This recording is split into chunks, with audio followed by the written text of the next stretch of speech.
Silakan Pak Hendrik. Baik, terima kasih pimpinan dan anggota Komisi 7 yang saya hormati, serta Pak Menteri beserta jajaran yang kami hormati juga.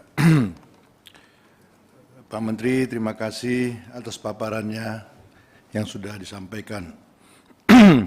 Izinkan saya memberikan masukan-masukan terhadap paparan yang disampaikan. Ini kan terkait dengan realisasi anggaran, Pak. Pertama, saya tangkap tadi memang Pak Menteri sudah menyampaikan realisasi anggaran di semua dirjen, Pak ya, ada di sini. Cuman saya belum mendapatkan program-program apa yang mereka lakukan itu Pak per dirjen gitu loh. Ya. Karena kita juga ingin tahu masalah-masalah di dirjen itu gitu loh. Masalahnya apa, tantangannya apa, dan suksesnya apa juga. Kita perlu tahu juga. Mana tahu di setiap dirjen punya kesuksesan sendiri dalam programnya. Kita ingin tahu, kita support juga gitu loh.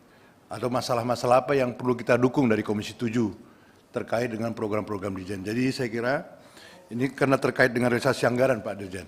Jadi program-program semua dirjen saya kira bisa dipaparkan ke kita. Mana tahu ada hal-hal yang perlu kita dukung di situ gitu. Dan masalah-masalah apa. Berikutnya juga tadi paparannya ada program-program di sini. Usul saya nih Pak Menteri, kalau boleh program-program itu dirjen mana yang menanggung jawabi gitu. Dirjen yang menanggung jawabi program-program ini yang Bapak sampaikan. Karena nggak kelihatan juga gitu. Saya juga tadi ini dirjen mana nih yang nanggung jawabi gitu loh. Jadi kalau ada program ini biar kita tahu oh ini dirjen ini yang menanggung jawabi gitu. Karena kan banyak dirjen Pak, saya enggak tahu juga ini masukannya. Berikutnya Pak Dirjen, BUMN, industri BUMN saya kira kan itu dalam pembinaan Pak Dirjen kalau nggak salah. Namanya industri ya. Kalau saya kan pikiran saya industri. Indonesia ini kan berarti Kementerian Perindustrian sebagai pembinanya begitu loh. Saya juga ingin tahu juga sebenarnya Pak, kinerja industri BUMN itu bagaimana Pak? Iya, kita juga ingin tahu juga bagaimana industri. Karena kita mau tahu juga apa benar TKDN-nya sudah persentase bagaimana. Ini kita perlu tahu. Saya kira Kementerian Perindustrian sudah bolehlah masuk ke dalam sana gitu loh. Jangan dibiarkan eksklusif mereka. Kementerian di industri di BUMN ini gitu loh. Jangan seakan-akan mereka nggak bisa kita sentuh gitu loh. Industri-industri di BUMN. Jadi saya kira saya dorong Kementerian Perindustrian bolehlah masuk ke BUMN. Lihatlah industri-industri mereka, apa yang mereka lakukan. Karena saya lihat nggak ada paparannya Pak Menteri. Sorry maaf Pak Menteri. Karena tidak ada paparannya. Jadi saya pikir kita kan cerita industri harus semestinya kan Kementerian Perindustrian harus monitoring semuanya. Itu kira-kira pemikiran saya Pak Menteri.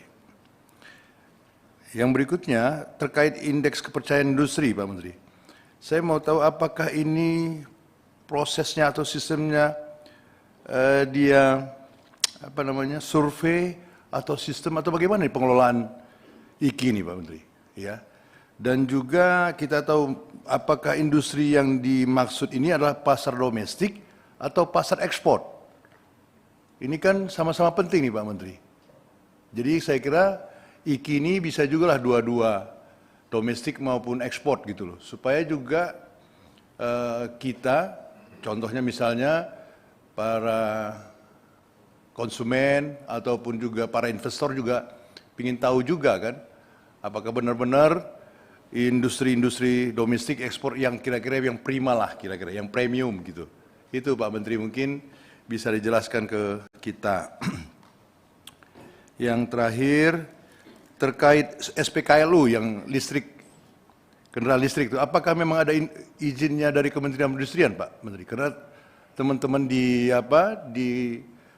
daerah dapil saya menanyakan bagaimana mereka membuka SPKLU, apakah ada hubungannya di Kementerian Perindustrian, gitu loh. Oh, jadi sekali lagi juga Pak Menteri terkait dengan tadi yang program-program dirjen tadi, saya kira bisa juga dibuat di sana. Bagaimana setiap dirjen ini punya strategi peningkatan daya saing industri. Saya kira kan semua harus dilibatkan semua dirjen. Jadi dalam isi materinya nanti, apa langkah-langkah strategi yang dilakukan para dirjen untuk bagaimana meningkatkan daya saing industri. Itu penting saya kira Pak Menteri, supaya kinerja dari dirjen-dirjen bisa kita ketahui bersama. Demikian saya sampaikan, terima kasih Pak Menteri. Saya kembalikan kepada pimpinan.